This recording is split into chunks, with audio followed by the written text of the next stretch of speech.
Ed takes his cross necklace out from underneath his shirt. I guess it doesn't work as good under your clothes. So then it shows us Drew is upstairs looking for April. Still can't find her. Lorraine comes back and hands the book to Ed. He looks like he's reading it for the first time. So that doesn't inspire confidence. He speaks some Latin. He sprinkles some holy water on Carolyn. The sheet protects her, but okay. She screams and he drops the holy water.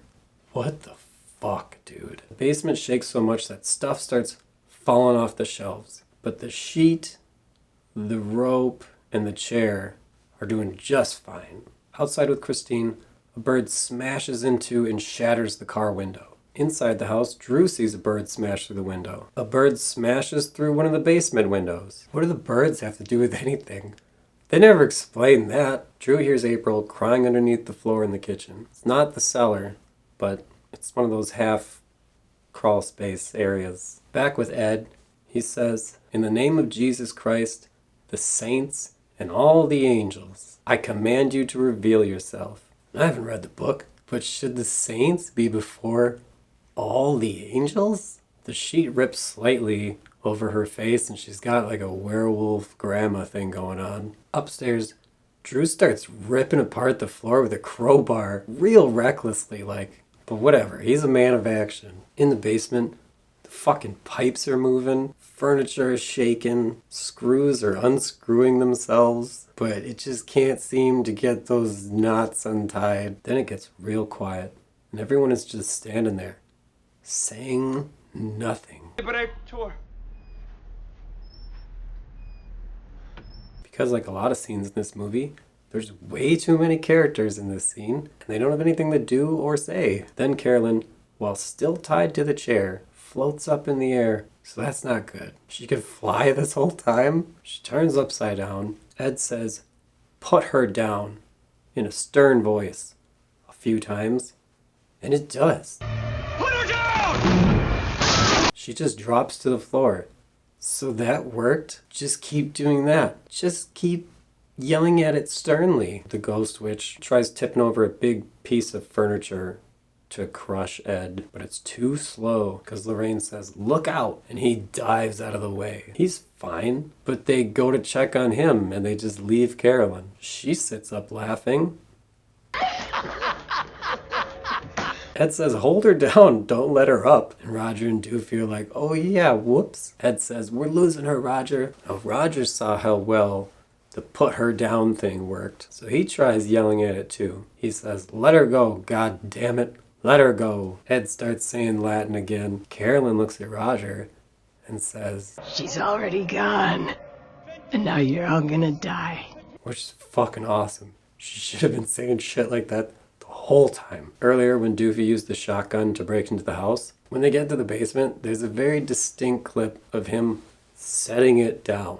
So it's like, alright, that's where that is. Remember that. And now we know why that happened. The shotgun tips over slowly and aims at Ed. But Doofy tackles Ed just as the gun shoots. I find it hard to believe that this entity actually wants to kill anybody. Think of how easily people kill each other. And then look at the struggle this thing has. So Drew finds April, and instead of just saving her, he yells, as if they were all searching for her together. I found her!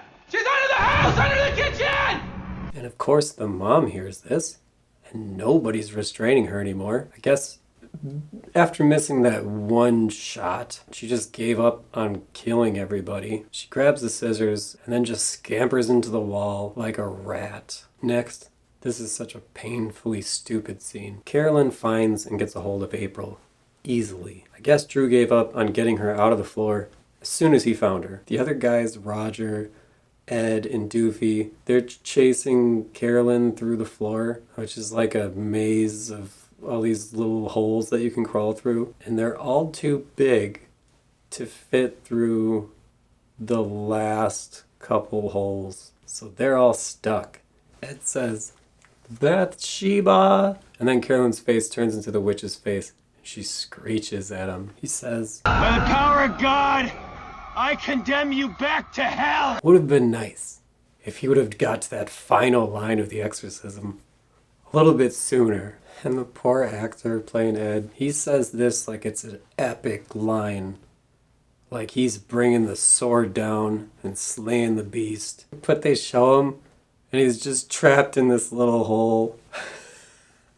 I mean, he did his best. Just then, Lorraine touches Carolyn's head and she turns back into Carolyn. Lorraine says, "Carolyn, this is your daughter. You can't give in." Ed says, "Roger, we need to get her to fight from the inside." Roger is just calmly like, don't let her do this. You're stronger than her. Come back, Carolyn." And Ed goes, "Keep going, Roger." Roger goes, "You gotta stay with us, alright?" Keep it going, Roger! You gotta stay with us, alright? There's no obvious changes happening, but Ed says, "Alright, that's it, Lorraine. Bring her back." Lorraine says, "Remember what you showed me," and uses her touch power thing to replay the memory of the beach day. Carolyn goes, "No." Lorraine goes, "Remember that day you said you'd never forget." Remember that day that you said you would never forget. Lorraine is a master of using things that you said against you. Carolyn still looks possessed, but she starts crying. A light shines down on her. I don't know what that is. God? Is it metaphorical light? Or can everyone see it, like actual light? And then looks kinda normal, but smiles at April in the creepiest way. This kid is traumatized for life. Outside, Drew's letting Christine out of the car. No one knows what's been going on with her the whole time. And why is she even there? Why did the mom bring 2 daughters? Why would the filmmakers have her bring 2 daughters if they're not even going to use the one? Like, they could have just had her trying to kill April, and then after they get her free, she runs and hides. That would have made more sense, right? Roger walks Carolyn out, and her hair is all shiny and clean, like a shampoo commercial. Everyone is kind of acting like The Exorcism was some cool all-night party, and they're all still a little drunk. Drew and Doofy joke around a little bit about Doofy's bit face. Doofy says, "I'd take a guy with a gun any day." They smile. Cheesy music plays. April brings Lorraine her locket. Lorraine looks at the locket, but doesn't open it up and look at the picture of her daughter. Instead, her and Ed just look at the other family. Ed and Roger have a final moment, and it's like they both acknowledge that, like, hey, this was fun while it lasted. But, you know, we both got families to take care of. So then the Warrens get home. Lorraine says, "I'll call Father Gordon, let him know what happened." But then it cuts away to show Ed in the museum, which is too bad, because I would have loved to hear that phone call. She's just like, "Yeah, Ed did the exorcism without the Vatican's approval. Yeah, I know he's not a priest. Well, we were gonna call you, but there wasn't time. Of course he used holy water. Well, he started to, but it broke. Yeah, just the little vial. That was all we had. No, nobody got hurt. Well, a cop got his face bit pretty badly. Yeah, a cop. No, it was just one cop. There was just one cop there. And it's a good thing he was there, because who would have shot the door open?" So then Ed puts the music box on a shelf in the museum. When he turns around, Lorraine is standing in the doorway. It's been about 25 seconds since she picked up the phone to call Father Gordon and let him know what happened. So I guess she gave him the very condensed version. She says, "The Vatican approved the exorcism." Ed laughs and says, "Nice timing." Nice timing. But dude, it's been like a day. I think that's a fair response time from the fucking Vatican about whether or not you can do an exorcism for a family of unbaptized non-believers. Lorraine says, "He wants to meet with us tomorrow." He'd like to meet with us tomorrow. There's a case in Long Island he'd like to discuss. Tomorrow. Tomorrow. Maybe spend some time with your fucking daughter first. Jesus Christ. And then there's an Ed Warren quote about nothing. The camera zooms into the mirror of the music box thing, and the music stops playing. And then the movie ends with a terribly ineffective bang. They say when watching a movie, you're supposed to suspend your disbelief. In this movie, you don't just need to suspend your disbelief, you need more belief. You need to believe in ghosts. And not just ghosts, but ghosts that haunt. So ghosts and haunted houses, ghosts that can do stuff, manipulate things, appear and disappear. You have to believe in witches and curses. You have to believe in demons and demonologists and clairvoyance. You have to believe in possession, exorcism, and a good portion of the Roman Catholic faith. This movie has an 86% on Rotten Tomatoes. The audience score is 83%. Fucking insane. They spawned so many sequels and spin-offs, and they made so much money. They were so successful. I think they just came out at the right time. And now I'm going to try to get possessed. This is the second movie I've done on here about possession, and it's ridiculous. I have friends that tell each other, like, that stuff happens. That stuff really happens. It happens all the time. I know adults that are afraid of Ouija boards, made in China. Anyway, so I'm going to do something a lot of adults I know wouldn't do. I'm doing this just for fun, and also hoping that it calms some of the fears a little bit. This video was requested by my friend Shannon. I'm pretty sure she believes in demons and this stuff, but she knows I don't. And she's friends with me anyway. Alright, candles lit, ambience. We've got the mood. Place it over the G. To protect yourselves, state out loudly that you're only open to positive energy. Fuck that. I'm open to anything. Call upon the spirit world and welcome any kind spirits to talk with us. Or any evil spirits. Any spirits at all. If there's anything here now, ghost, demon, witch, spirit, whatever, just move the thing. Just move the thing. If I help. Move it. Move it at all, anywhere. Do anything.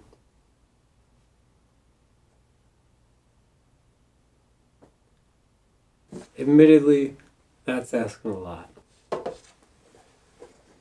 Okay. See how easily? I've got to hold my breath so I don't move the flame after I ask the question. So if anything's here, any demons or ghosts, positive, negative, anything, do something with the candle flame. Make it wiggle or dance around. Blow it out like in the movies. Anything. Make it do anything.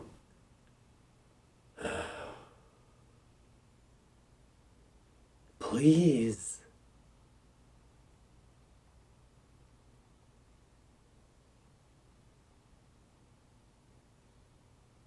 Okay, and then possession. Possession. If there are any demons or ghosts or whatever, possess me. I want to be possessed. I'm ready, baby. It's all yours. I don't got much going on right now, but you can take it. I won't even sell my soul. You can have it. It's a little worn out. It's a little beat up, but it's free. Does anybody want this soul? Anybody? I know nobody alive wants it. What about the devil? Satan, do you want my soul?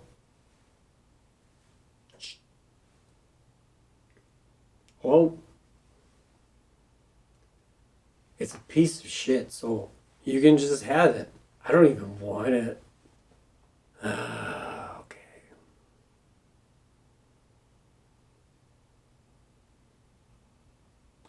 Bathsheba? Special thanks to all my new subscribers, everyone that likes and comments on the videos. It helps a lot. If I'm still here and not possessed, then I'll see you in the next one, and goodbye.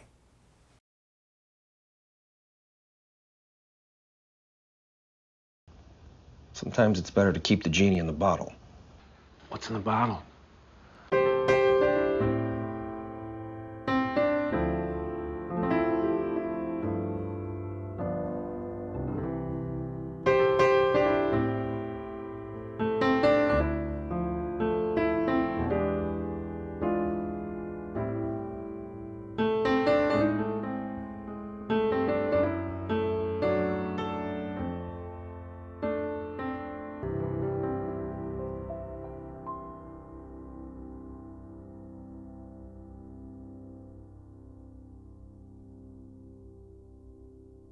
And I'd already forgot about the bird thing.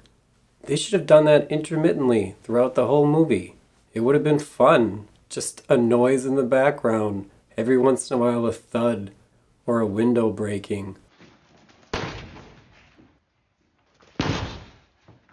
Or the outside of the house is just littered with dead birds.